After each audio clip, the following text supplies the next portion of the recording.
Summer holidays வந்தாச்சு, நம்ம GT Holidays வந்தாச்சு. GT Holidays, South India's #1 travel brand. குறைந்த விலை, நிறைந்த தரம், தங்கள் தேவைகள் அனைத்தும் ஒரே இடத்தில். ஜெயச்சந்திரன். திரு அண்ணாமலை அவர்கள், அதாவது டெல்லியில மோடி உட்கார்ந்துட்டு மற்ற ஸ்டேட்ல செட் பண்ணிட்டு இருக்காரு, இங்க திமுக அண்ணாமலையே செட் பண்ணிட்டாங்க. அதுதான் புரியல. அது ஒரு தொழில், என்னுடைய தொழில். பெண்ணை கேவலமாக பேசக்கூடிய ஒரு தலைவரை பிஜேபி வந்து வச்சிருக்கும் போதே முடிவாயிருச்சு அந்த கட்சி எந்த அளவுக்கு இருக்கு. எங்க மேல நீங்க எதுவும் சொல்ல முடியாது. நாங்க ஒண்ணு 10 வருஷம் ஆட்சியில இல்ல, ஊழல் பண்ணல. ஊழல் பண்ண பணத்தை போய் லண்டன்ல வச்சு கொண்டாடல. நாங்க தெளிவா இருக்கிறோம். ஏன் தலைவர் வருஷத்துக்கு 1000 கோடி ரூபாய் சம்பாதிக்கிறத விட்டுட்டு வராரு. நீங்க ஆட்சிக்கு வந்துட்டு ரெட் ஜெயின் கம்பெனி நடத்தி சினிமால சம்பாதிச்சுட்டு இருக்கீங்க. இதுவா அரசியல்? இதுவா அரசியல்? இந்த ஜாதிய உருவாக்குனது நீங்க. 70 வருஷமா திமுக தான் ஜாதிய உருவாக்கி தேர்தல் அரசியல் வச்சிட்டு இருக்கீங்க. யாருக்கு தெரியுதோ எனக்கு தெரியும். அங்கிருந்தா வந்த வேலை பார்த்துட்டு உடனே கேட்பாங்க, நீங்க அங்கதானே வேலை பார்த்தீங்க. திரு எம்ஜிஆர் அவர்களும் 20 வருஷத்துக்கு மேல அங்கதான் வேலை பார்த்தாரு. உண்மை தெரிஞ்சிருச்சு, வெளியே வந்துட்டாரு. அவ்வளவுதான் சப்ஜெக்ட். இப்ப திமுக அப்படின்னா ஒரே குடும்பம், 10 குடும்பம் எல்லாம் கிடையாது. எல்லாரும் கிளம்பு, எல்லாம் ஒரே குடும்பம் தான். என் பையன், அடுத்தது இன்னொருத்தர் இருக்கார், மருமகன், 2 பேர் தான். இந்த 10 குடும்பம். இதுதான் கலைஞர்கிட்ட இருந்தும் இன்னைக்கு இருக்கக்கூடிய முதல்வருக்கும் உள்ள வித்தியாசமே. அங்க வேணாலும் நல்ல அப்பாவா இருக்கிறார். தமிழகத்திற்கு அப்பாவாக நீங்கள் இல்லை. நீங்கள் இல்லை. கள்ளக்குறிச்சியில் 70 பேர் இறந்தாங்க. 70 பேர் இறக்கும் பொழுது நீங்கள் அங்க போகல. ஏன் போல? எதுக்கு போல? இவர் வந்து களத்துக்கு வர மாட்டேங்கிறாரு, போராட்டம் பண்ண மாட்டேங்கிறாரு. என்ன போராட்டம் பண்ணிட்டு இருக்கீங்க? போராட்டம்னா என்ன பண்ணிட்டு இருக்கீங்க? கமிஷனர்ட்ட பர்மிஷன் வாங்கி ஒரு இடத்துல போர்டு வச்சுக்கிட்டு 6 மணிக்கு மேல என்ன ஏன் விடலன்னு கேட்கறதா போராட்டம்? இதுவா போராட்டம்? என்ன போராட்டம் தமிழகம் கட்டது? ஜனநாயகத்தை பேசி ஆட்சிக்கு வந்தவுடன் வெறும் பிஜேபி எதிர்ப்பு என்ற ஒற்றை காரணத்தை வைத்து நீங்கள் தொடர்ந்து 3 தேர்தலில் வென்று கொண்டு அதை உடைக்கக்கூடிய ஒரே சக்தி எங்களுடைய கட்சி தலைவரும் தாவேக்காவும் தான். அதற்கான பயம்தான் எங்கள் மீது பல தரப்பட்ட விமர்சனங்கள். ஒரு மிகப்பெரிய பாலியல் பிரச்சனை உருவானது. இன்றைக்கு இருந்த ஆளும் கட்சி அதை மூடி மறைக்க பார்த்தாங்க. நம்மளுடைய தலைவர் ஸ்டேட்மெண்ட் வந்த பிறகுதான் தமிழகம் முழுவதும் எங்கே சார் என்கின்ற குரல் ஒலித்தது. தெய்வத்தால் ஆகாதெனினும் முயற்சி தன் மெய்வருத்த கூலி தரும், பிறப்புக்கும் எல்லா உயிருக்கும்.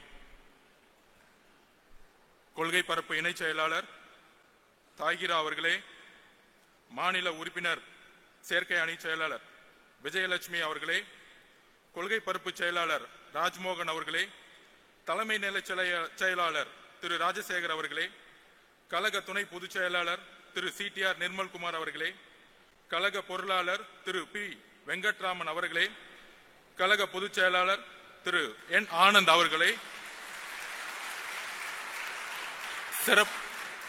சிறப்பு விருந்தினர், நம்மளுடைய தலைவர், நம்மளுடைய கட்சியின் குடும்பம், நம்மளுடைய முன்னோடி தாய் தந்தை அவர்களுக்கு எங்களுடைய வணக்கம்.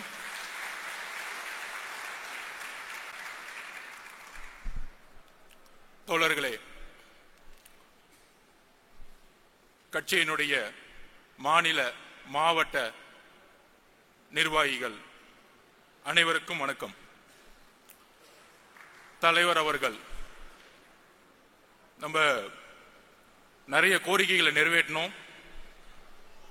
இன்று வரையும் மக்களால் கட்சியால் பாசமுடன் அழைத்த நம்மளுடைய தளபதியை இனி வெற்றி தலைவர் என்று ஒரே குரலுடன் அந்த தளபதி பட்டத்தை இந்த பொதுக்குழுவில் இழந்து வெற்றி தலைவராக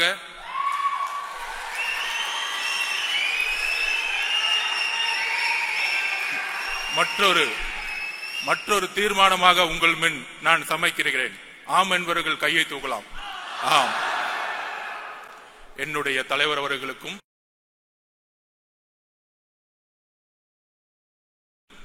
என்னுடைய அண்ணன் என்று சொல்லக்கூடிய விஜய் அண்ணா அவர்களுக்கும் என்னுடைய வணக்கம். இந்த அவையினுடைய பெயர் ராமச்சந்திரா. 1972 எந்த தீய சக்தியை எதிர்த்து, எந்த ஊழலை எதிர்த்து,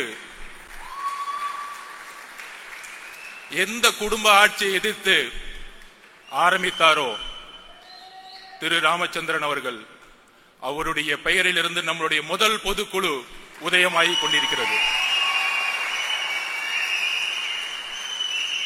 என்ன ஒரு வரலாறு, என்ன ஒரு வரலாற்று இணைப்பு.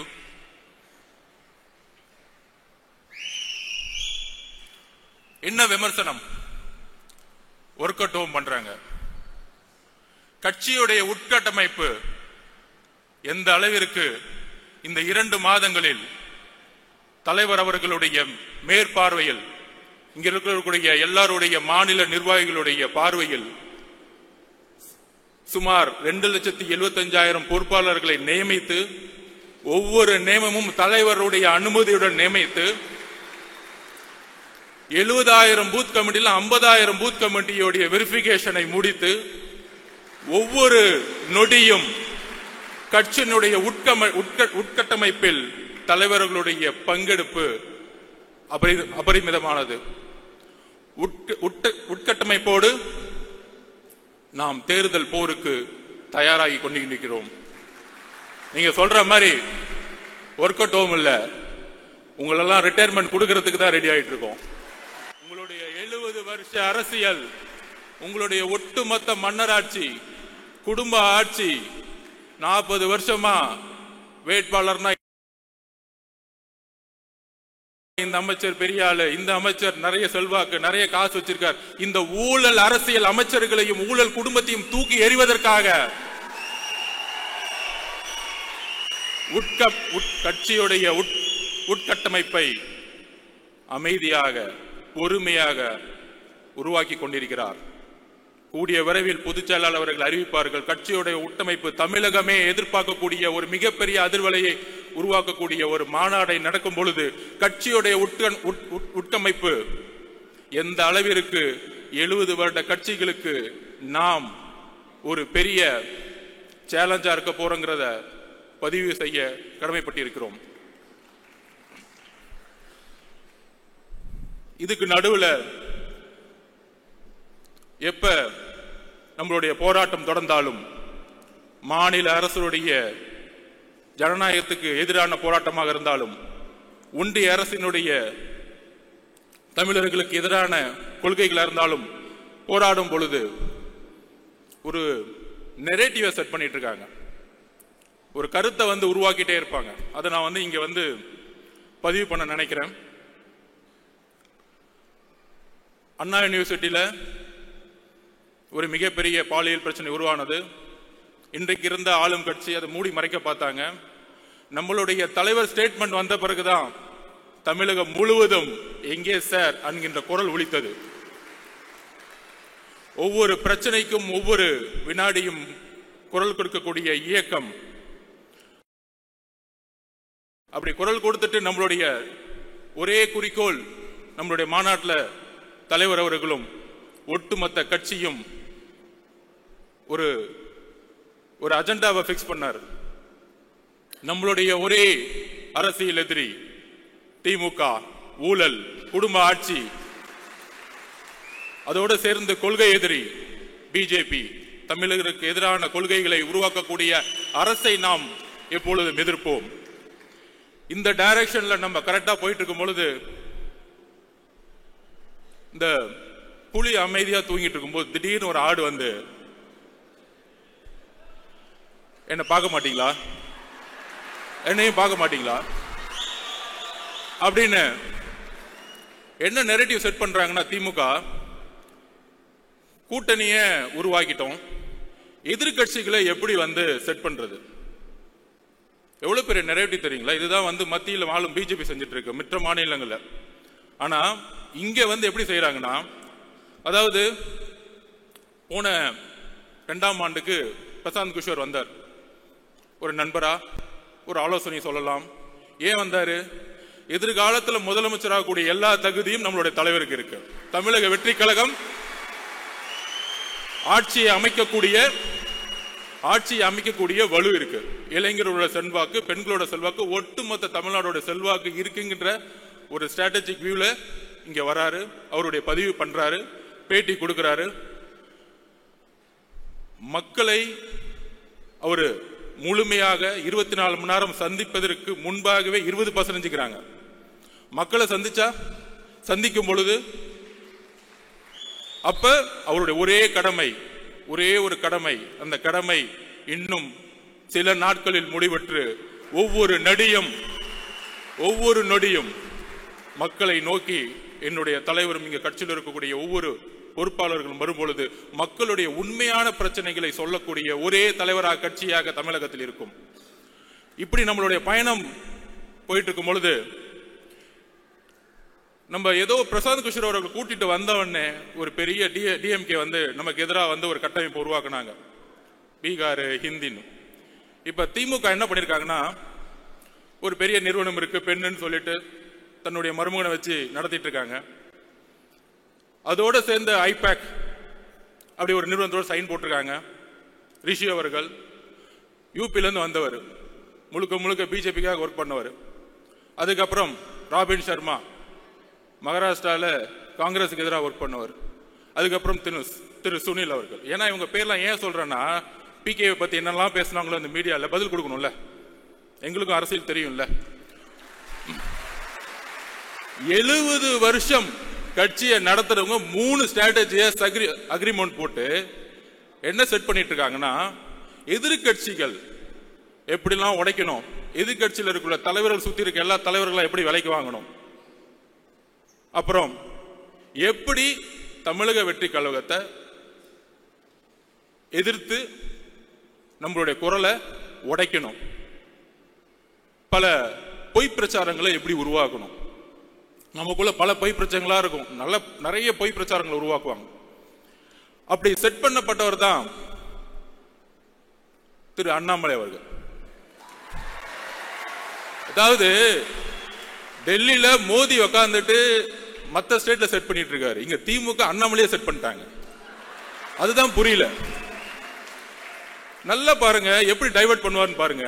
அதான் நான் சொன்னேன், எங்க தலைவர் புலி மாதிரி அமைதியா இருக்கும்போது திடீர்னு ஒரு ஆடு வந்து சம்பந்தமே இல்லாம எங்களுடைய குறிக்கோள் ஒட்டுமொத்த திமுகவை நாங்க வந்து கேள்வி கேட்டு மக்களுடைய பிரச்சனையில் குரல் கொடுக்கிறதுக்கு நாங்க பிரச்சாரத்தை உருவாக்கிட்டு இருக்கோம்.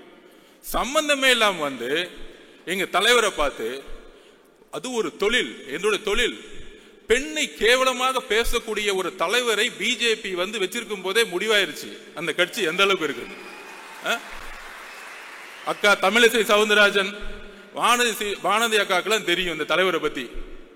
எந்த அளவிற்கு திமுகவிற்காக நம்ம அண்ணாநிசுட்டி பிரச்சனையை கையில் எடுக்கும் பொழுது, மக்கள் எல்லாம் அந்த பிரச்சனை குரல் கொடுக்கும் பொழுது, எங்கே சார் அங்க பிரச்சனை கொடுக்கும் போது திடீர்னு சட்டையை கழட்டிட்டு சாட்டை அடிச்சுக்கிறது. என்ன அரசியல் பண்றீங்க? யாருக்காக இந்த அரசியல்? பாவம் மோடி அவர்கள் டெல்லியில உட்கார்ந்து நமக்காக ஒரு பையன் சாட்டையில் அடிச்சிட்டு இருக்கான், நமக்காக ஒரு பையன் கத்திக்கிட்டு இருக்கான், நமக்காக ஒரு பையன் வேலை செஞ்சுட்டு இருக்கான் நினைக்கும் போது அங்கதான் பிரச்சனை இருக்கு. இந்த ஸ்ட்ராட்டஜிஸ் எல்லாம் வந்திருக்காங்களே, அப்பயே கரெக்ட் பண்ணி முடிச்சுட்டாங்க பிஜேபியில. யார தலைவரே கரெக்ட் பண்ணிட்டாங்க. இனி வரும் காலங்களில் எங்கள் தலைவரையும் கட்சியும் தொட்டால் உங்களுடைய உண்மையை தூக்கி எறிவோம் மக்கள் மத்தியில். எழுதி கொள்ளுங்கள். எங்க மேல நீங்க எதுவும் சொல்ல முடியாது. நாங்க ஒண்ணு 10 வருஷம் ஆட்சியில இல்ல, ஊழல் பண்ணல, ஊழல் பண்ண பணத்தை போய் லண்டன்ல வச்சு கொண்டாடல. நாங்க தெளிவா இருக்கிறோம். ஏன் தலைவர் வருஷத்துக்கு 1000 கோடி ரூபாய் சம்பாதிக்கிறத விட்டுட்டு வராரு. நீங்க ஆட்சிக்கு வந்துட்டு ரெட் ஜெயின் கம்பெனி நடத்தி சினிமால சம்பாதிச்சுட்டு இருக்கீங்க. இதுவா அரசியல்? 2018 2021 ரெட் ஜெயின் கம்பெனியுடைய வருமானம் என்ன? 2021 ஆட்சி அமைத்த பிறகு ரெட் ஜெயின் கம்பெனியுடைய வருமானம் என்ன? அரசியல் அதிகாரத்தை வைத்து சம்பாதிக்கக்கூடிய எந்த செயலும் ஊழல் தான்.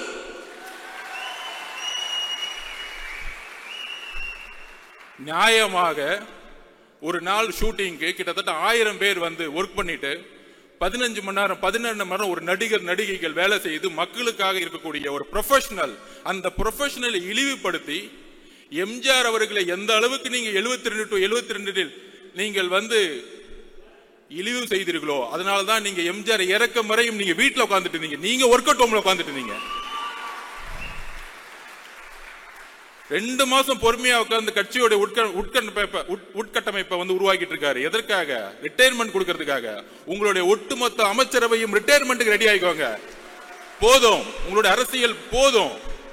பார்த்து பார்த்து பார்த்து பார்த்து என்ன இளைஞர்கள் கூட்டம் இருக்கும். ஆமா, பொதுக்குழு ஃபுல்லா இளைஞர் கூட்டம். 1949 அண்ணா உருவாக்கிய போது இளைஞர்கள் மட்டும்தான் கட்சியில் இருந்தாங்க. உங்களுடைய தந்தை கலைஞர் கருணாநிதி 42 வயசுல முதலமைச்சர் ஆனாரு. அவர் மட்டும் இளைஞர் இல்லையா? இளைஞர்கள் கூட்டம் இந்த 2026 புதிய முடிவு எடுக்கும். ஒட்டுமொத்த தமிழ்நாடு மாற்றங்களை உருவாக்கும். சோ திமுகவோட அஜெண்டா படி இன்னைக்கு பிஜேபியோட அண்ணாமலையும் செட் பண்ணி முடிச்சிட்டாங்க. நீங்க திடீர்னு நாளைக்கு ஏன் திருப்பி அண்ணாமலை திடீர்னு ஒரு பிரச்சாரம் வைக்கும் போது நம்ம போய் அவர் திட்ட வேணாம். அதாவது கட்சியை உட்டமைக்கும் போது நான் கேட்டேன், அதோடைய ஸ்ட்ரக்சரை கேட்கும் போது நான் சொன்னேன் பொதுச்செயலாளர்கிட்ட, அந்த ஐடி விங் எப்படி இருக்கும் அப்படின்னு கேட்டேன். இந்த அண்ணாமலை அவர்கள் பேசின உடனே உலகம் ஃபுல்லா ஐடி விங் இருக்கு. கட்சி நாடு இந்தியா மட்டும் இல்ல, உலகம் ஃபுல்லா ஐடி விங்க தலைவர் அவர்கள் உருவாக்கி வச்சிருக்காரு. ஐடி விங்க போட்டு கொஞ்சம் கண்ட்ரோல் பண்றதுக்காக தான் ஐடி விங் இருக்கணுமே தவிர திமுக மாதிரி ஒரு 300 பேரை போட்டு யாரா திட்டலாம், ஒரு 200 ரூபாய் கொடுத்துட்டு யாருக்கு லைக் போடலாம், அப்பான்னு சொன்ன உடனே ட்ரெண்டிங் எப்படி உருவாக்கலாம், இந்த செட்டிங் வேலை எல்லாம் எங்களுக்கு கிடையவே கிடையாது. சொன்ன அடுத்த செகண்ட் 2 நாள்ல கண்டென்ட்டும் கொடுக்க வேணாம், இதை செய்யுங்கன்னு சொல்ல வேணாம், அடுத்த செகண்ட் அவங்க எடுத்து போடுறாங்க டேட்டாவை. இத பாருங்க, நீங்க சொன்னதுக்கு இது பதில். நான் பொதுச்செயலாளர் சொல்ல, அண்ணே கொஞ்சம் கண்ட்ரோல் பண்ணுங்கண்ணே, போதுண்ணே போதுண்ணே விட்டுருங்கண்ணே, பாவண்ணே எவ்வளவுதான் பிரியாணி போடுவீங்க, போதும் போதும். அதனால திரு அண்ணாமலை அவர்களே, உங்களுடைய பிரதமர் மோடி அவர்களுக்கு உண்மையாக இருங்கள், உங்களுடைய தலைவர் அவர்களுக்கு உண்மையா இருக்கு. அதனாலதான் எந்த மீட்டிங்னாலும் கூப்பிடுறதே இல்லை, அடுத்த நாள் கூப்பிடுறாங்க மீட்டிங் கூப்பிட்டா. கட்சியோடைய தலைவரை மீட்டிங்ல வச்சுக்கிறது இல்ல.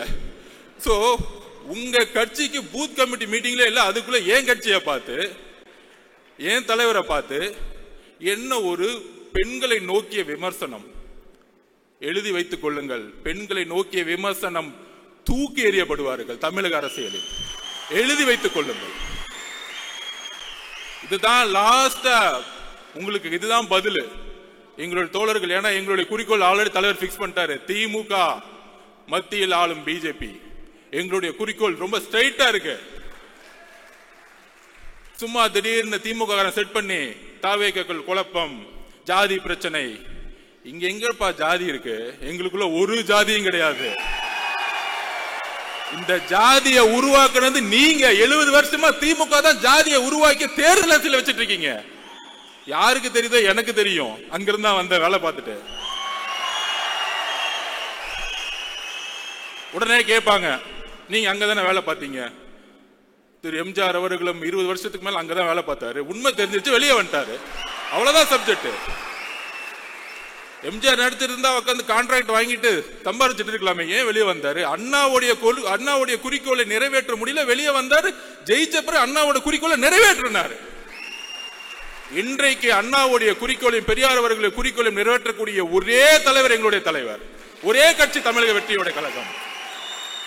ஏனென்றால் இன்றைக்கு வரைக்கும் அறிவாலயத்தில் நீங்க பெரியார் போட்டோ வச்சது இல்ல, இன்றைக்கு அறிவாலயத்தில் அம்பேத்கர் சிலை நீங்க வச்சது இல்ல. நீங்க சமூக நீதி பத்தி பேசிட்டு இருக்கீங்க. என்ன சமூக நீதி? என்ன சமூக நீதி இருக்கு? வேங்கவேல் பிரச்சனைல யாரு தவறு செய்தா அப்படின்னு பார்த்தா, யாரு தண்ணியை குடிச்சாங்களோ அவங்களே தவறு செஞ்சுட்டாங்க. என்ன ஒரு சட்டம் ஒழுங்கு, வா வா சூப்பர். என்ன ஒரு அப்பா, யாராச்சும் போய் கம்ப்ளைண்ட் கொடுத்தா போதும், யாராச்சும் கம்ப்ளைண்ட் கொடுத்தா விசாரணை எல்லாம் கிடையாது, அவங்க மேலேயே பழிய போட்டு கேஸ் முடிஞ்சு, ஃபைல் க்ளோஸ்ட். இதுதான் இன்னைக்கு சட்டம் ஒழுங்கு. ஒரு பெண்ணு போய் பிரச்சனைன்னு சொல்லிட்டு அண்ணா கொடுத்து எஃப்ஐஆர் லீக் பண்ணிரு, அந்த பெண்ணு கேவலமா பேசட்டும் சமூகம். இதுதான் காவல்துறை. நம்ம காவல்துறையை திட்டுறோம், காவல்துறையெல்லாம் திட்டவே கூடாது. காவல்துறையை யார் கண்ட்ரோல் பண்ணிட்டு இருக்கா? நம்மளுடைய அப்பா ஹோம் மினிஸ்டர் தான். அப்பா வேற யாரு? ஹோம் மினிஸ்டர் சரியில்லை, பிரச்சனை ஹோம் மினிஸ்டர் சரியில்லை. இங்க காவல்துறை பாவம், அவர் என்ன பண்ணுவார்? ஐபிஎஸ் அதிகாரி மேல இருந்து ஆர்டர் வரணும்ல, மேல இருந்து ஆர்டர் வராம இல்ல தூக்கி 3 பேரை போட்டு, ஏன்? OBC consolidation. இந்த அரசியல தூக்கி எறிங்க, தலித் மக்களை ஏன் தலிதா பார்க்க கூட மனிதனா பாருங்க. ஒரு பிரச்சனை ஒரு குழந்தைக்கு, அது யாரா இருந்தா என்ன, அது யாரா இருந்தான்னு கேட்டேன். அக்ரகாரத்துல ஒரு பிராமின் வந்து குடிச்சாலும் நான் கொஸ்டின் கேட்போம். எந்த ஜாதியா இருந்தாலும் எங்களுக்கு கவலை இல்ல. மனிதம் தான் என்னுடைய தலைவருக்கும் எங்களுக்கும் முக்கியம். மனிதத்தை நேசியுங்கள். ஒரு தவறு நடந்தால் ஒரு காவல்துறை எடுக்கக்கூடிய முடிவுகள் அரசியல் ரீதியாக இருக்கிறது. அதனால்தான் காவல்துறைக்கு வந்து இன்னைக்கு வந்து கை வந்து கட்டப்பட்டிருக்கு. ஆனா இங்க இருக்கக்கூடிய அரசியல்வாதிகள் இல்ல காவல்துறை தவறு செய்யுது, காவல்துறை இயக்கக்கூடிய அதிகாரம் தான் தவறு செஞ்சுட்டு இருக்கீங்க. அதை நாம் உணர்த்தணும். அப்புறம் தலைவர் சொன்னார், பாசிசமா பாயசமா. அதுக்கு நான் எக்ஸ்பிளைன் பண்ணிடுறேன். நிறைய பேர் உட்காந்து டிவி டிபேட்ல பேசினாங்க, அது என்ன பாயசம், அவருக்கு அந்த அரசியல் தெரியல. நான் எக்ஸ்பிளைன் பண்றேன். அதுக்கு ஒரு வரலாற்று காரணம் இருக்கு. நேஷனல் பாசிஸ்ட் பார்ட்டி முசோலினி அவர்களால் 1ஆம் உலகப் போருக்கு பிறகு தொடங்கப்பட்ட கட்சி. அந்த கட்சியோட குறிக்கோள் தொழிலாளர்களையும் ஏழ்மையும் ஒழித்து ஒரு அரசியல் அதிகாரத்தை மக்களால் உருவாக்குவது. அப்படி உருவாக்கும் பொழுது ஒரு இனவாத அரசியலை அவங்க வந்து கையில் எடுத்தாங்க. அதே இனவாத அரசியலை பிஜேபி எடுத்து தேர்தல் அரசியலை கையில் எடுக்கும் பொழுது அதற்கு தான் அதன் பெயர் பாசிசம் என்று சொன்னோம். பாயசம் சொன்ன உடனே என்ன நினைச்சிட்டாங்கன்னா, திமுகறாங்களாம் பரவாயில்ல, அவர் வந்து நம்மள வந்து கொஞ்சம் ஸ்வீட்டா தான் திட்டுறாரு, தெரியல, இன்னும் அவ்வளவு அரசியல் அறிவு கிடையாது, 3ஆம் தலைமுறை இல்ல, 3ஆம் தலைமுறை கொஞ்சம் கம்மியா தான் இருக்கும், அவங்களுக்கு தெரியாது. இவர்கள் எப்படின்னா பாயசம் சொல்லக்கூடாதுன்னா நாசிசம்னு சொல்லணும். அப்பதான் கொஞ்சம் புரியும். ஸ்ட்ரைட்டா ஹிஸ்டரி புரிய வைக்கணும். நாசிசம் எப்படின்னா, பாசிசோடைய முசோலினியோடைய ஒருத்தரை பார்த்து வளர்ந்தார் அந்த காலத்துல. அவர் பேர் தான் ஹிட்லர். அவர் தான் வந்து பாசிச உருவாக்குனார். National socialist German labours party. அந்த கட்சியோட பேர் பார்த்தீங்கன்னு வச்சுக்கோங்க, சோசியலிஸ்ட், லேபர், தொழிலாளர்கள் எல்லோரும் சமம் அப்படிலாம் இருக்கும். நம்ம திமுக மாதிரி ஆஹா எவ்வளவு அழகா இருக்கு, அண்ணா அவர்கள் உருவாக்கி ரொம்ப அழகா இருக்கும். அண்ணா 3ஆவது தலைமுறையில ஒன்னே ஒண்ணுதான் ஊழல். சும்மா பேருக்கு வந்து பேசிக்குவோம், ஜனநாயகமே இருக்காது. நம்ம சட்டசபையில் பேசுவாங்கல்ல, நம்ம ராஜ்மோகன் அவர்களை போய் நம்ம எப்படி அவையை வந்து நடத்தினாரு, அவரை வந்து நம்ம வந்து ஸ்பீக்கர் ஆகிடலாம். சட்டசபை பார்த்தீங்கன்னா எப்படி இருக்குன்னா, எதிர்கட்சி தலைவர்கள் பேசுறத காமிக்கிறதே கிடையாது. வேல்முருகன் அண்ணன் பேசினா கூட காமிக்கிறது கிடையாது. ரொம்ப ஓவரா பேசுற உட்காரு. என்னடா ஜனநாயகம்? சட்டசபையில் பேசினா கூட ஒன்லி முதல்வர் பேசுவார், அங்கிருந்து பேப்பர் வரும், திடீர்னு முழங்குவார், கேமரா அவர் மட்டும் காமிக்கும். எதிர்கட்சி தலைவரை நான் கேட்கிறேன், எதிர்கட்சி தலைவர் சபையிலே இருக்க மாட்டார், வெளியே போயிருப்பாரு, அவரை பார்த்து கேட்டுட்டு இருப்பாரு. 10 மானிய கோரிக்கை ஒரே நாள் நிறைவேற்றப்படும். உங்க அப்பா கலைஞர் காலத்துல கூட அதை நிறைவேற்ற முடியல, பண்ணதில்லை. எவ்வளவு பெரிய தவறு! மானிய கோரிக்கைங்கிறது ஒவ்வொரு டிபார்ட்மெண்டோடைய ஒரு உயிர் நாடி. ஒவ்வொரு நாளும் மக்கள் அந்த எதிர்கட்சி தலைவர்களும் ஒவ்வொரு உறுப்பினர்களும் ஒவ்வொரு மானியத்தை நோக்கி கல்வி மானியம் தான் உட்கார்ந்து 2 நாள் டிபேட் பண்ணுவாங்க. ஆனா இன்னைக்கு எப்படி பிஜேபியோடைய பாராளுமன்றம் நடக்குதோ அங்கேயாச்சும் லைவ் போடுறாங்க, இங்க லைவும் கிடையாது. ஆனா இங்கிருந்து எம்பிகள் போய், நம்ம அக்கா கனிமொழி அக்காலாம் போய் ஜனநாயகம் பறிக்கப்படுகிறது, ஜனநாயகம் பறிக்கப்படுங்க, பேச விடல. இங்க என்ன நடக்குது? எல்லாரையும் பேச விடுறீங்களா? எத்தனை நாள் சட்டமன்றம் நடக்குது? மக்களுடைய குரல் வலிகளை நீங்கள் வந்து சட்டசபையில நெருக்கணும்னு நினைக்கிறாங்க. அங்கதான் ஜனநாயகம் இல்லை. சட்டசபையிலே ஜனநாயகம் இல்லைன்னா வீதிகளில் எப்படி ஜனநாயகம் இருக்கும்? இங்க ஜனநாயகமே இல்லை. சோ நான் சொல்ல வந்தது என்னன்னா, எப்படி ஹிட்லர் முசோலினி பார்த்து வளர்ந்தாரோ அதே மாதிரி நம்மளுடைய இன்றைய திமுக, அண்ணா இருக்கும்போது திமுக வேற, கொஞ்சம் அடுத்துக்கு அப்புறம் வந்தவங்க வேற. நம்ம கலைஞர் வந்தவொடனே கொஞ்சம் குடும்ப திமுகவா மாத்தினாரு, ஒரு 10 குடும்பம் இருக்கும். இப்ப திமுக அப்படின்னா ஒரே குடும்பம், 10 குடும்பம் எல்லாம் கிடையாது, எல்லாரும் கிளம்பு, எல்லாம் ஒரே குடும்பம் தான். என் பையன், அடுத்தது இன்னொருத்தர் இருக்கார், மருமகன், 2 பேர் தான். மித்த 10 குடும்பம். இதுதான் கலைஞர்கிட்ட இருந்தும் இன்னைக்கு இருக்கக்கூடிய முதல்வருக்கும் உள்ள வித்தியாசமே. அங்க வேணாலும் நல்ல அப்பாவா இருக்கிறார், தமிழகத்திற்கு அப்பாவாக நீங்கள் இல்லை. நீங்கள் இல்லை. கள்ளக்குறிச்சியில் 70 பேர் இறந்தாங்க. 70 பேர் இறக்கும் பொழுது நீங்கள் அங்க போகல. ஏன் போல? எதுக்கு போல? கள்ளக்குறிச்சியில் இருந்த உடனே IAS மாத்துறாங்க, IPS மாத்துறாங்க. ஒரு வார்டு கவுன்சிலருக்கு நம்ம ஒரு வீடு கட்டினா வந்து நிக்கிறாரு, எனக்கு ஏன்டா கமிஷன் கொடுக்க மாட்டேங்கிற வீடு கட்டுறேன்னு. அப்ப இவ்வளவு பெரிய கள்ளச்சாராயம் காய்ச்சற உங்களுக்கு அந்த துறையோட அமைச்சருக்கு ஒன்னும் தெரியாதான், அங்க இருக்க MLAக்கு ஒன்னும் தெரியாதான், கவுன்சிலருக்கு ஒன்னும் தெரியாதான், IAS ஆபீசர் மட்டும் சஸ்பெண்ட். என்ன ஒரு அரசியல்? விசாரணை கமிஷன் என்னாச்சு? 70 பேர் இறந்தாங்க, என்னாச்சு? எல்லாம் க்ளோஸ், ஃபைல் க்ளோஸ். தமிழக மக்கள் மறந்துடுவாங்க, நம்ம 1000 ரூபாய் கொடுத்துட்டா போதும். அப்புறம் சொல்ற மாதிரி டக்குன்னு வந்து பட்ஜெட்டுக்கு அப்புறம் நீ பாத்தீங்கன்னு வச்சுக்குவாங்க, பட்ஜெட்டுக்கு வெளியே ரூன் போட்டுருவாங்க. தமிழ் மேல ஏதாவது நேசிக்கிறாங்களாம், பட்ஜெட்டுக்குள்ள ஒண்ணுமே இருக்காது. அதாவது எப்படி வந்து ஒருத்தர் கோடீஸ்வரன் கேட்டா பேர் வந்து கோடீஸ்வரன் பேர் வச்சிருங்க, கோடீஸ்வரன் எல்லாம் அந்த மாதிரிதான் ரூன் போட்டுட்டாங்க. பட்ஜெட் வந்து சிறந்து விளங்கிருச்சு. 5 லட்சம் கோடி லோனு, எல்லா லோனையும் மறைச்சாச்சு, ஆனா வளர்ந்துருச்சு. ஸோ இந்த மாதிரி பொய் மீடியா செட்டிங்ஸ், அப்புறம் யூடியூப்ல 20 பேர் செட்டிங்ஸ், எங்க பார்த்தாலும் நம்ம திறந்தோம்னா அப்படியே அப்படியே அவங்க மட்டும்தான் தெரியும். இல்ல நடுவில் நம்ம அண்ணாமலை வந்து திடீர்னு டைவர்ட் பண்ணி விடுவார் நம்மளை திட்டின உடனே. ஆனா இப்ப அவங்களுக்கு பயம் வந்துருச்சு, என்னப்பா நம்மளை கொஸ்டின் கேட்கறதுக்குலாம் ஆளே கிடையாது, இத்தனை நாள் வரைக்கும் ஒருத்தர் வந்துட்டாரு, இவர் எப்படி அடக்கிறது? இவரு மக்கள் பயணத்தில் வரும் பொழுது பேரதிர்வுகளை ஏற்படுத்தும்.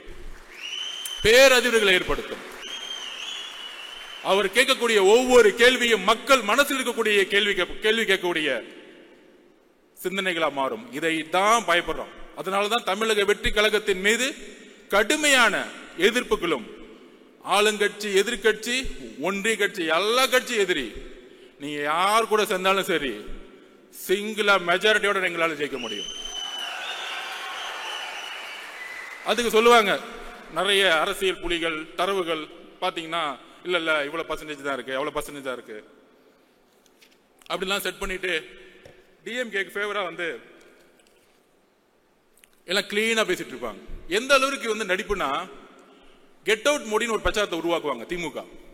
எல்லா ஊடகவியலாருக்கும் நான் பதிவு பண்றேன். நமக்கு வந்து பார்த்தா தெரியும், நம்ம எல்லாம் ஒன்றிய அரசு பயங்கரமா திமுக தான் இருக்கு. தமிழ்நாட்டில் வந்து ஒன்றிய அரசு பிஜேபி எதிர்க்கக்கூடிய ஒரே கட்சி அப்படிங்கிற ஒரு பிரச்சாரத்தை தவிர இந்த 3 எலெக்ஷன் வேற எந்த அஜெண்டா அவங்களுக்கு கிடையாது. எலெக்ஷன்ல ஜெயிக்கிறதுக்கு மட்டும்தான் பிஜேபியை வந்து அவங்க வந்து எதிர்க்கக்கூடிய ஒரு விஷயம். கெட் அவுட் மோடின்னு இப்ப திடீர்னு ஒரு பிரச்சாரத்தை உருவாக்குவாங்க. ஆனா கெட் அவுட் மோடின்னு சொல்லும்போது மோடி ஊர்லயே இருக்க முடியாது தமிழ்நாட்டில். ஆனா மோடி வரும் பொழுது அப்பாவும் பையனும் போயிட்டு வெள்ள கொடையை பிடிச்சிட்டு இருப்பாங்க அப்படி ஏர்போர்ட்ல. நான் சத்தியமா பார்த்தது இல்ல, மழை பெஞ்சா நம்ம கருப்பு கலர்ல தான் கொடையை பிடிச்சிருப்போம். சோ அந்த அளவிற்கு பிஜேபியோட மறைமுகமாக இப்ப அதிமுக போய் சேர்ந்தாங்க, விமர்சனம் வருது, மக்கள் முன்னாடி நிக்கிறாங்க, மக்கள் வந்து ஏத்துக்கல, அதனால வந்து அதிமுக தோல்வி வருது, பிஜேபினால தோல்வி வருது. ஏன்னா முதல் நாளே முஸ்லீம், கிறிஸ்டியன்ஸ், நம்ம தலித் தோழர்களுடைய ஓட்டு 18% இழந்துருவாங்க பிஜேபி கூட யார் சேர்ந்தாலும். இது எல்லோருக்கும் தெரிந்த அரசியல். அப்ப அட்லீஸ்ட் இந்த மக்கள் முன்னாடி நிக்கிறாங்க, தோல்வியை அக்செப்ட் பண்றாங்க, அவங்க வந்து விமர்சனத்தை எதிர்கொள்றாங்க. ஆனா மிகப்பெரிய ஆபத்து என்ன தெரியுமா? எதிர்க்கிற மாதிரி எதிர்த்துட்டு இங்க வந்து நாடகம் பண்ணிட்டு இருக்காங்க பாத்தீங்களா, இந்த அண்ணாமலை அவர்கள் கூடயே வச்சுக்கிட்டு. இதுதான் மிகப்பெரிய ஆபத்து. அதனால்தான் நம்ம நாசிசம்னு சொல்றோம். முசோலினி, ஹிட்லர் 2 பேரும் சேர்ந்துகிட்டு ஒரு அரசியலை இங்க உருவாக்கி கொண்டிருக்கிறார்கள். அந்த அரசியலை தமிழகத்தில் தூக்கி எறியக்கூடிய ஒரே கட்சியாகவும் தலைவராகவும் இருப்பதனாலதான் நம்ம மேல இவ்வளவு பெரிய விமர்சனங்கள் வருது. அதை நம்ம புரிஞ்சுக்கணும். ஏன்னா இங்க இருக்க கட்சியில் இருக்கக்கூடிய ஒவ்வொரு நிர்வாகிகளும் அடுத்த 13 மாதங்கள் தேர்தல் பிரச்சாரத்தில் நாம் ஒன்று சேர போறோம். உங்களுக்கு கீழே இருக்கக்கூடிய 70,000 பூத் மெம்பர்ஸ் நீங்க தான். இந்த வேர்கள் தான் நம்மள வந்து சென்ட் ஜார்ஜ் கோட்டையில தலைவர் அவர்களை உட்கார வைக்க போகுது. இங்க இருக்கக்கூடிய ஒவ்வொரு நிர்வாகிகளும் கடுமையான போராட்டத்திற்கு நம்ம வந்து மனசு வச்சுக்கணும். கடுமையா, கண்டிப்பா எஃப்ஐஆர் போடுவாங்க, மிரட்டுவாங்க, போராட்டம் நடத்தின அலோ பண்ண மாட்டாங்க. அதையும் மீறி இவங்க சொல்றாங்களே, இவர் வந்து களத்துக்கு வர மாட்டேங்கிறாரு, போராட்டம் பண்ண மாட்டேங்கிறாரு. என்ன போராட்டம் பண்ணிட்டு இருக்கீங்க? போராட்டம்னா என்ன பண்ணிட்டு இருக்கீங்க? கமிஷனர்ட்ட பர்மிஷன் வாங்கி ஒரு இடத்துல போர்டு வச்சுக்கிட்டு 6 மணிக்கு மேல என்ன ஏன் விடலன்னு கேட்கறதா போராட்டம்? இதுவா போராட்டம்? என்ன போராட்டம் தமிழகம் கண்டது? முதலில் சட்ட சீர்திருத்தத்தை, அரசியலமைப்புடைய சட்ட சீர்திருத்தத்தை, ஃபர்ஸ்ட் அமெண்ட்மெண்டை உருவாக்கியது தமிழ்நாடு. இத்தனைக்கும் அன்றைக்கு வந்து அண்ணா அவர்களும் பெரியார் அவர்களும் எந்த அரசியலிலும் முதலமைச்சராக கிடையாது, அதிகாரத்தில் கிடையாது. சமூக நீதிக்காக உருவாக்கிய தமிழ்நாடு, அதுதான் போராட்டம். ஜெயபிரகாஷ் நாராயணன் எமர்ஜென்சிக்கு எதிராக 1977 உருவாக்கினாரே மிகப்பெரிய மக்கள் போராட்டம், அதுதான் போராட்டம். பர்மிஷன் வாங்கி 6 மணிக்கு போர்டு வச்சுட்டு, அதுதான் தலைவர் சொன்னாரு. என்ன சார் போராட்டம் பண்றாங்க, நடிக்கிறாங்க எல்லாம். மக்கள் முன்னாடி மீடியா முன்னாடி நின்றுட்டு போர்டை பிடிச்சிட்டு அன்னைக்கு டீலிமிடேஷன் நடந்துட்டு இருக்கும்போது அண்ணாமலை அவர்கள் போராட்டம் பண்ணிட்டு இருக்காரு. எங்கன்னா வீட்டுக்கு வெளியே நின்றுக்கிட்டு, ஏன்னா ரோட்டுக்கு போனா தூக்கிட்டு போயிடுவாங்க, பிளைட் மிஸ் ஆயிடும். என்ன போராட்டம் இதெல்லாம்? நீங்க என்ன பார்த்து போராட்டம் தெரியுமா? வெயிட் பண்ணுங்க, இன்னும் 2 மாசம் போராட்டம்னா என்னன்னு காமிக்கிறோம். உண்மையான போராட்டத்தை எங்கள் தலைவர் தமிழகத்திற்கு அண்ணாவுக்கு காமிப்பார், ஜெயபிரகாஷ் நாராயண வழியில் காமிப்பார். உண்மையான போராட்டம் என்ன? நாங்கள் உண்மையாக மக்களுக்காக போராட்டத்தை உருவாக்கி கொண்டிருக்கிறோம். நாங்க அதை தெளிவா இருக்கிறோம். நடிக்கணும்னு அவர் சொல்றதா எப்பயுமே நம்ம உண்மையா இருப்போம். ஒரே குறிக்கோள் தான், மக்கள் கிட்ட உண்மையா இருப்போம், சமநிலையா இருப்போம். அதை நிர்வாகக்கூடிய ஒரே கழகம் இன்றைக்கு. எல்லாம் காம்ப்ரமைஸே கிடையாது, எல்லா கட்சியும் காம்ப்ரமைஸ். ஒன்னு மணி, ஒன்னு ஊழல், ஒன்னு குடும்பம், சொல்றதுக்கு ஒண்ணுமே இல்லை. விமர்சிக்கவே வேணாம். இனிமேட்டு நம்மளுடைய உரிமை, நம்மளுடைய கடமையை நோக்கி நம்ம போவோம், மக்கள் கிட்ட போவோம். அதுக்கான போராட்ட களத்தை தலைவர் அவர்கள் கட்சியுடைய கட்டமைப்போடு உருவாக்கி கொண்டிருக்கிறார். அதை நாம் நம்புவோம். எல்லாரும் சொல்ற மாதிரி தலைவர்கிட்ட இன்னைக்கு வந்து ஒரு அதிகாரம் கொடுத்துட்டோம். கூட்டணி எதுவா இருந்தாலும் தலைவர் கையில் நம்ம அதிகாரத்தை கொடுத்துட்டோம். அவருக்கு தெரியும் மக்களோட வழியில் நல்ல முடிவு எடுப்பார். அந்த முடிவு 2026 மாற்றத்தை உருவாக்கும்.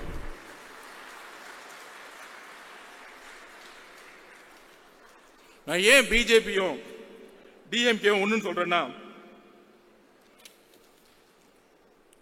இது கூட்டணி கட்சிகளுக்கு புரியணும். அதை நான் வந்து தரவுகளோட பதிவு பண்றேன். அது உதாரணம் சொல்லணும்ல, ஏதோ ஒரு குற்றச்சாட்டு பண்ணிட்டு நம்ம அப்படியே கிளம்பிட்டோம். எதா இருந்தாலும் ஃபேக்ட் இருக்கணும். தலைவர் சொல்லுவாரு ஃபேக்ட் இருக்கணும், தெளிவு இருக்கணும். அதுக்கு நான் பதிவு பண்றேன். 2014 ஜெயலலிதா மேடம் வந்து இந்தியா முழுவதும் பிஜேபியோட அலை இருந்துச்சு. ஆனா மேடம் ஜெயலலிதா அவரை செட் பண்ணாங்க. மோதியா லேடியா தேர்ந்தெடுத்த தலைவி, தமிழகத்தினுடைய தலைவி.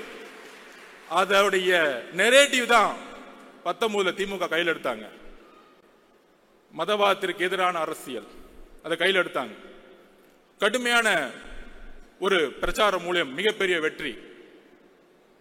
அந்த வெற்றி அப்ப திமுக ஒன்று சொன்னாங்க, திரு ராகுல் காந்தி அவர்கள் பிரதம மந்திரி வேட்பாளர், அவர்தான் எதிர்காலத்தில் இந்தியாவை வழிநடத்த முடியும். திமுக அதற்கு ஒரு மனதாக குரல் கொடுக்கிறோம். வெஸ்ட் பெங்காலையும் போய் சொன்னார். ஆனா ஜெயிச்சுட்டு வந்த பிறகு 2021 என்ன செட்டிங் நடந்துச்சு டெல்லியில, இந்தியா அலைன்ஸ் உருவாக்குனாங்க. நீங்க இப்ப யோசிச்சு பாருங்க. 2004 நான் ஸ்டூடெண்டா இருக்கும்போது கலைஞர் வந்து ஒரு கூட்டணியை உருவாக்குவார். சோனியா காந்தி மேடத்தை வச்சு ஒரு பெரிய அலைன்ஸ் தீவுத்தொடர் மீட்டிங் போட்டு ஜனநாயகத்துக்கு எதிரான குரலை உருவாக்கிறோம் சொல்லிட்டு ஃபர்ஸ்ட் மீட்டிங் தமிழ்நாடு தான் உருவாக்கும். இந்தியாவுடைய ஒட்டுமொத்த கூட்டணியும் யாங்கிருந்து உருவாங்கன்னா தமிழ்நாட்டில இருந்து உருவாக்குவாங்க. பிரதம மந்திரி தேர்ந்தெடுக்கக்கூடிய வலிமையை தமிழ்நாட்டில இருந்து உருவாக்குவாங்க. அப்படி உருவாக்கும் பொழுது 2021 அப்புறம் அவர் வழியில் வந்தேன்னு சொல்றவங்க 2021 அப்புறம் அமைதியாயிட்டாங்க. அதாவது இங்க இருந்து கத்திட்டு இருப்பாங்க, நாங்கள் பிஜேபி எதிர்க்கிறோம், மதவாதத்தை எதிர்க்கிறோம், மோடி எதிர்க்கிறோம். ஏன்? ஓட் பேங்காக. இப்படி எதிர்த்தா முஸ்லிம் தோழர்களும் கிறிஸ்துவ தோழர்களும் தலித் தோழர்களும் ஓட்டு போட்டுருவாங்க. இங்கதான் ஒரு பொய் இருக்கு நான் சொல்றேன். நீங்க நரேட்டிவ் செட் பண்ண அந்த நரேட்டிவ் நான் உடைக்கிறேன். ஏன் உடைக்கிறோம் அப்படின்னா 21 அப்புறம் தமிழகத்தில் விசிகே ஒரு இந்தியா அலைன்ஸ் மீட்டிங் திருச்சி நடத்தினாங்க, வெல்லும் ஜனநாயகம்னு. ஏன் திமுக தலைமையில இந்தியாவோட அலைன்ஸ் மீட்டிங் தைரியமா பிஜேபிக்கு எதிராக நீங்க நடத்தல? பதில் சொல்லுங்க. இன்னைக்கு ஏன் ராகுல் காந்தி அவர்கள் பிரதம மந்திரி வேட்பாளராக நீங்க சொல்லல? இதற்கும் பதில் இருக்காது. இதுதான் நடிப்பு. சோ மேல நாங்க வந்து ராகுல் காந்திக்கு வந்து பிரதம மந்திரி வேட்பாளராக நாங்க சொல்ல மாட்டோம். இங்க வந்து ஒரு எதிரியை உருவாக்குவாங்க. பிஜேபி, அண்ணாமலை. கேமரா டெய்லியும் பாத்தீங்கன்னா அண்ணாமலை சுத்தி இருக்கும், திமுக சுத்தி இருக்கும். திமுகவை எதிர்க்கக்கூடியவங்க யாரு? 5% இருக்கக்கூடிய பிஜேபி. இன்னொரு மித்த கட்சியெல்லாம் அமைதி பண்ணிட்டாங்க.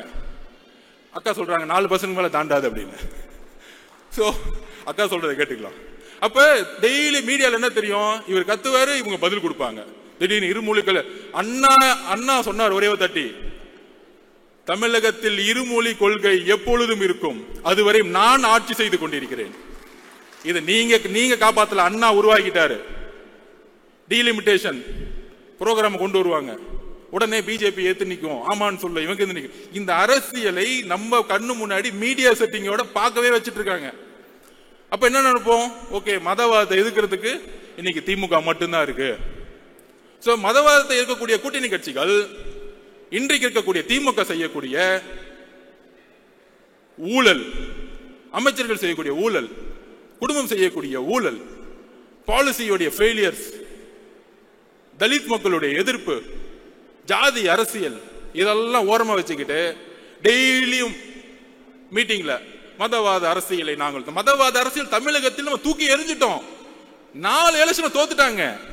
வரக்கூடிய 2026க்கான தேர்தல் உங்களுடைய ஊழல் ஆட்சியை எப்படி எம்ஜிஆர் அவர்கள் தீய சக்தியை தூக்கி எறிந்து ஊழலற்ற ஆட்சி உருவாக்க நினைச்சாரோ அந்த குறிக்கோளை இன்றைக்கு கூட்டணி கட்சிகள் இழப்பதனால் என்ன பிரச்சனை வரும்னு சொல்லிடுறேன். மக்களுடைய அன்றாட பிரச்சனையை இழந்திருக்கக்கூடிய கட்சிகள் தன்னுடைய இருப்பிடத்தை இழக்கும் பொழுது இங்கு பிஜேபி வளரக்கூடிய சூழ்நிலையை திமுக உருவாக்கி கொண்டிருக்கிறது.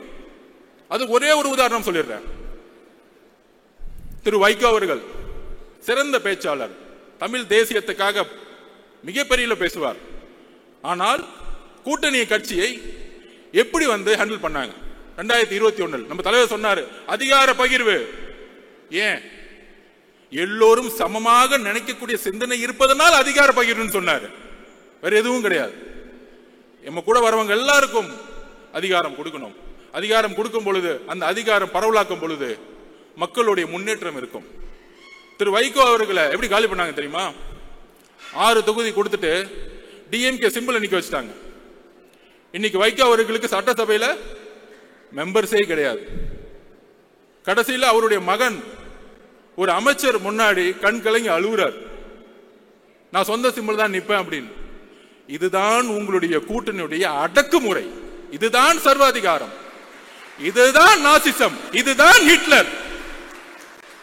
ஜனநாயகம் பேசிக்கொண்டு ஹிட்லர் எப்படி ஆட்சியை பிடித்த பிறகு ஒரு டிக்டேட்டர்ஷிப்பை அரசை உருவாக்கினாரோ, ஜனநாயகத்தை பேசி ஆட்சிக்கு வந்தவுடன் வெறும் பிஜேபி எதிர்ப்பு என்ற ஒற்றை காரணத்தை வைத்து நீங்கள் தொடர்ந்து 3 தேர்தலில் வென்று கொண்டு அதை உடைக்கக்கூடிய ஒரே சக்தி எங்களுடைய கட்சி தலைவரும் தாவேக்காவும் தான்.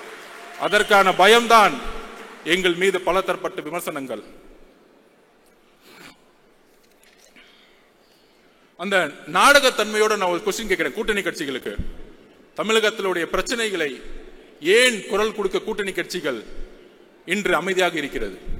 அமைதியாக இருக்கும் பொழுது மக்களுடைய உணர்வு எப்படி வெஸ்ட் பெங்கால்ல கம்யூனிஸ்ட் தோழர்கள் அமைதியாக இருக்கும் பொழுது எப்படி பிஜேபி 2ஆம் இடத்துக்கு வந்ததோ அதே போல திமுக பிஜேபி வளர்க்கிறதுக்கான எல்லா வேலைகளையும் செய்து கொண்டிருக்கிறது. டெல்லியில மேல செட்டிங் பண்ணிக்கிட்டு இங்க எதிர்க்கிற மாதிரி எதிர்க்கிறது. ஏன்னா அவங்களுக்கு முதலமைச்சர் ஆகணும், தான் பையனை உட்கார வைக்கணும், அவ்வளவுதான் அஜெண்டா, வேற ஒன்னும் கிடையாது. டீலிமிட்டேஷன் மீட்டிங் நடத்தினாங்களே, பாவம் முதலமைச்சர்கள் வந்துட்டாங்க. அண்ணா அக்கா வழிமொழிறாங்க, தம்பி பேசுறாரு, அப்பா பேசுறாரு. என்ன குடும்ப மீட்டிங்? பேசாம ஒரு பர்த்டே ஃபங்க்ஷன் வச்சிடலாமே.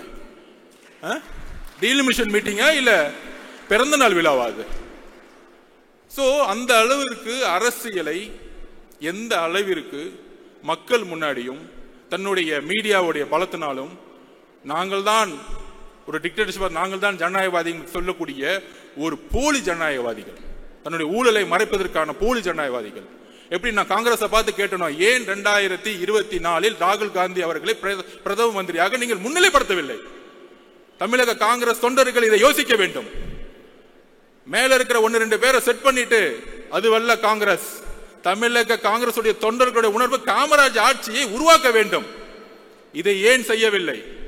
காங்கிரஸ் தொண்டர்கள் இதை கேள்வி கேட்க வேண்டும். அதற்கு அப்புறம் நம்ம சிபிஐ, சிபிஎம், கம்யூனிஸ்ட் தோழர்கள் என்ன ஒரு அடக்குமுறை. சாம்சங் தொழிலாளர்கள் போராட்டம், அண்ணா சவுந்தரராஜன் அரெஸ்ட் பண்றாங்க. யாரு? கூட்டணி கட்சியில் இருக்கக்கூடிய ஒரு தோழரை அரெஸ்ட் பண்றாங்க. டாஸ்மார்க்ல பூட்டு போடும்போது எஃப்ஐஆர் போடுறாங்க. ஆனா கேட்கறது இல்லை. அதுதான் சிபிஐ தோழர்களிடம் நான் கேட்கிறேன், கம்யூனிஸ்ட் தோழர்களிடம் கேட்கிறேன், ஏன் நீங்கள் குரல் கொடுக்க மாட்டேங்கிறீர்கள்? எதற்காக கேட்டா பிஜேபி வந்துடும். பிஜேபியை மக்கள் தொடை தெரிந்து விட்டார்கள், அதை நாம் நம்புவோம். அதை நாம் நம்புவோம். மக்களுக்கான உண்மையான அதிகாரத்தை உருவாக்கக்கூடிய அரசியலை உருவாக்குவோம். நாங்க ஏன் உங்களை விமர்சிக்க மாட்டேங்கிறோம்னா, நீங்க 40 வருஷமா மக்களுக்காக போராடி போராடி தியாகம் பண்ண தலைவர்களாக நாங்க வந்து உங்களுக்காக பேசிட்டு இருக்கோம். எங்களுடைய எதிர்ப்பு ஊழல்வாதிகளுக்காக.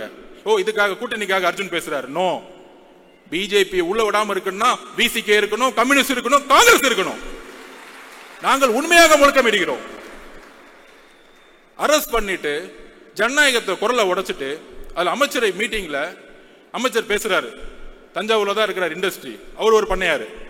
10 மணி நேரம் மீட்டிங் போகுது. மீடியால பேசுறது பாருங்க, எவ்வளவு பெரிய அவமானம் கூட்டணி கட்சிகளுக்கு. 10 மணி நேரம் மீட்டிங் பேசுறாரு. மீட்டிங் முடிச்சுட்டு வெளியே வந்த உடனே அந்த அமைச்சர் சொல்றாரு, நாங்க 10 மணி நேரம் பேசிட்டு இருக்கோம், இவங்க எதுக்காக வந்து பேசிட்டே இருக்காங்கன்னு தெரியல. டேய் அறிவு கட்டவங்களே, அவங்க என்ன கேட்கிறாங்க? தொழிற்சங்கம் உருவாக்க வேண்டும். ஏன் உருவாக்கணும்? தமிழகத்தில் 53% சர்வீஸ் இண்டஸ்ட்ரி, சேவைத்துறை, 34% உற்பத்தி துறை, 13% வேளாண்மை துறை. 3 துறைகளும் லேபர்ஸ் டிபார்ட்மெண்டா மாறி இருக்கு. ஒட்டுமொத்தமாக தொழிலாளர்கள் நிறைந்த தமிழ்நாடாக இன்னைக்கு மாறி இருக்கு. அப்ப தொழிலாளர்களுக்கான சட்டத்தை யார் உருவாக்குவா? புதுசா பாண்டட் லேபர் சிஸ்டத்துல வந்து 3000 8000 சம்பளத்துக்கு நீங்க வேலைக்கு அனுப்புறது ஒரு பெரிய விஷயமா? அப்படியே பொருளாதாரத்தை உருவாக்க முடியும்? அப்ப கம்யூனிஸ்ட் தோழர்கள் போராடுறாங்க. இந்திய அரசியல் சாசனத்தோடைய உரிமை தொழிற்சங்கத்தை உருவாக்க வேண்டும். தலைவரிடம் கோரிக்கை வைக்கிறேன், இனி நாம் தொழிற்சங்கத்தை தமிழகம் முழுவதும் உருவாக்குவோம்.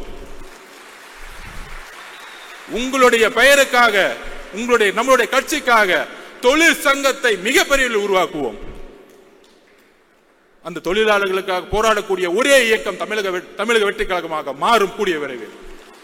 நீங்கள் குரல் கொடுக்கவில்லை என்றால் தமிழக வெற்றி கழகம் இருக்கிறது. தோழர்களே, நாங்கள் உண்மையோடு உங்களோடு பயணிக்க கொள்கை அடிப்படையில் தேர்தல் அரசியல் கூட்டணி இதெல்லாம் தூக்கி போடுங்க. முதல்ல மக்களுடைய பிரச்சனையை பத்தி மெதுவா பேசிட்டே இருப்போம். தேர்தல் அரசியல 2 மாசத்துக்கு முன்னாடி வச்சுக்கலாம்.